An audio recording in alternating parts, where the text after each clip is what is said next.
ครับสวัสดีครับพี่น้องที่รักเจอกันอีกครั้งหนึ่งในการพระวจาของพระเป็นเจ้าในวันนี้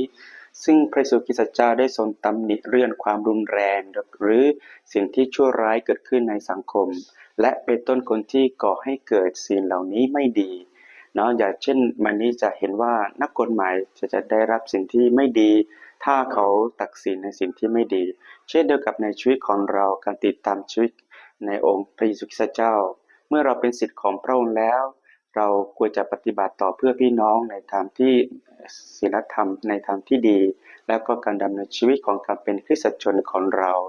ในวันนี้เองที่เราจะได้เข้าใจว่าแท้จริงเมื่อการเป็นคริสตชนแล้วสิ่งหน้าที่ปฏิบัติของเราก็คือการดำเนินชีวิตที่อยู่ในศีลธรรมและไม่ทำบาปและก็อื่นๆที่พระเยซูคริสต์เจ้าทรงเตือนเราและในฐานะที่เราเป็นนักบวชพระสงฆ์แม้แต่คฤหัสถ์เองสิ่งที่เราต้องดำเนินชีวิตก็คือ